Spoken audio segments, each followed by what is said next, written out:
hal-hal yang berkaitan dengan hukum-hukum zakat fitrah. Zakat fitrah pertama hanya wajib bagi orang yang menemukan terbenamnya matahari di akhir bulan Ramadan. Menemukan terbenamnya matahari di akhir bulan Ramadan. Kalau ada seorang masuk Islam menjelang maghrib di akhir bulan Ramadan, maka dia kena wajib zakat fitrah. Kalau dia mau bayar, maka dia harus bayar. Tapi kalau dia masuk Islam setelah azan maghrib malam takbiran, tidak wajib. Paham? Tidak wajib. Ada orang anaknya lahir sebelum maghrib, maka terkena wajib bayar zakat fitrah. Kalau anaknya lahir setelah maghrib, tidak kena wajib bayar zakat fitrah. Tetapi kalau anak dalam perut, dianjurkan bayar zakat fitrah, hukumnya sunnah, tidak wajib.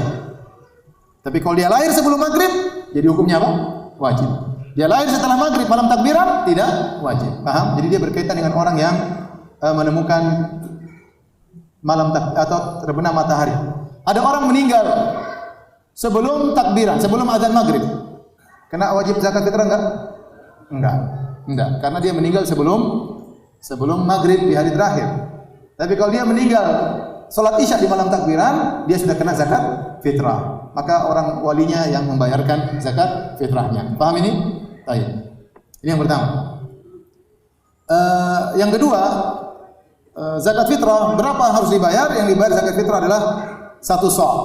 1 sa' dari kalau zaman dahulu min tamar, dari korma, dari zabib, dari kismis, kemudian dari syair, dari gandum, dari bur, dari gandum juga. Ya, intinya secara umum dapat ulama mengatakan 1 sa'. Ada sebagian ulama mengatakan kalau bur setengah sa', tapi yang secara umum 1 sa'.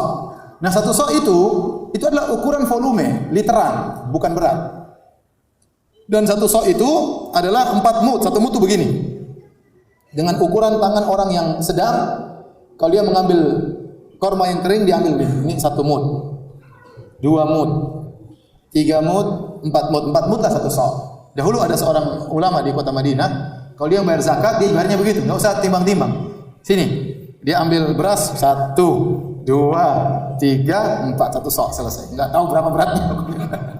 Karena 1 sa' itu 4 mud. 1 mud itu begini, 1 begini. Ya, tergantung gunungnya seberapa bisa berubah kan. Tapi wajar lah kalau dia ambil begini, wajar yang wajar 1, entah berapa. Tapi maka tatkala dikonversikan dari volume menjadi berat, ini berubah berbeda-beda. Ya. Berat 4 beginian kismis, maksud saya anggur yang sudah kering, beda dengan 4 ginian beras, itu tidak? Beratnya beda-beda. Beda dengan 4 ginian korma, beda dengan 4 ginian gandum. Maka tatkala dikonversikan dari ukuran volume menjadi ukuran berat, ini timbullah khilaf di kalangan para ulama. Saya baca-baca tentang beras, maka mereka bedakan lagi. Kalau beras India berapa, beras ini berapa kilo, mereka detail. Beras Indonesia kecil-kecil berapa. Intinya kalau antum hati-hati bayar 3 kilo. Karena rentan ada 20, ada yang bilang 24, ada yang 2,8. Intinya lebih hati-hati, ada yang mengatakan 3. Udah ente bayar 3 kilo aja. Lebih aman. 3 kilo. Saya rasa di sini mungkin 2,5. Ada pendapat 2,5. 2,5 oke, tapi saya bilang lebih hati-hati bayar berapa? 3 kilo. Karena itu konversi dari volume menuju ke berat. Terus zakat fitrah apakah boleh dibayar dengan uang?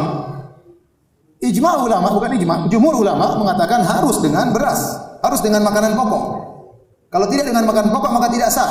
Pendapat Hanafiyah mengatakan boleh dengan duit. Pendapat tengah adalah pendapat Syekhul Islam Ibnu Taimiyah rahimahullah taala, boleh dengan duit kalau dalam kondisi hajat, sangat-sangat keperluan. Contoh, kita mau bayar beras, bayar zakat sampai semuanya punya beras. Dia enggak butuh beras, dia butuh misalnya Allah alam bisawab ya. Ini semua orang punya beras ya. Dia butuh lauk misalnya ya. Tidak butuh beras lagi ya.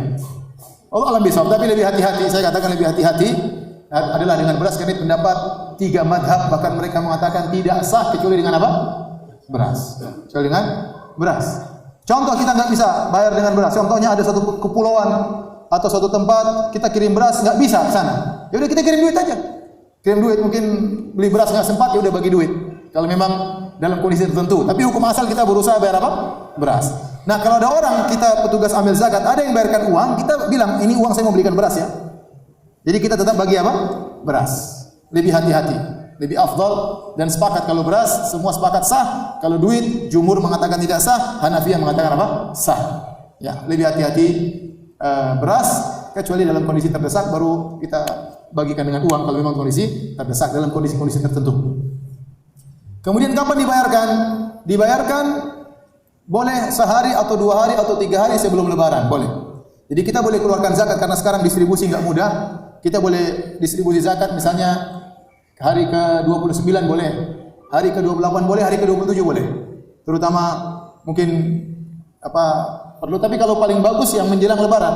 Kalau memang kita merasa mampu untuk membagikan di menjelang lebaran itu yang terbaik. Bahkan yang terbaik adalah sebelum kita sholat Id. Itu yang terbaik. Tapi susah, terkadang kita sebelum sholat Id cari orang mau bayar zakat, enggak ada yang mau terima zakat, susah. Padahal zakat tidak boleh dibayar setelah sholat Id. Kenapa semakin dekat lebaran semakin baik untuk dibayar? Karena fungsi zakat fitrah adalah agar orang tidak kelaparan pada hari tersebut. Mereka punya beras, mereka bisa makan beras. Tidak punya lauk, mereka bisa campur dengan garam, atau mereka bisa cari lauk, yang penting beras ada. Itu yang paling penting. Jadi zakat fitrah itu fungsinya bukan memperkaya orang, bukan untuk memenuhi kebutuhannya setahun. Itu zakat mal. Paham? Ini beda. Makanya kata para ulama zakat fitr hanya dibayar untuk 2 asnaf. Cuma miskin dan fakir. Ya, fakir miskin saja. Bukan untuk utang enggak, bukan orang berutang enggak, tapi untuk fakir dan miskin saja. Itulah kira-kira kaitannya dengan zakat fitrah.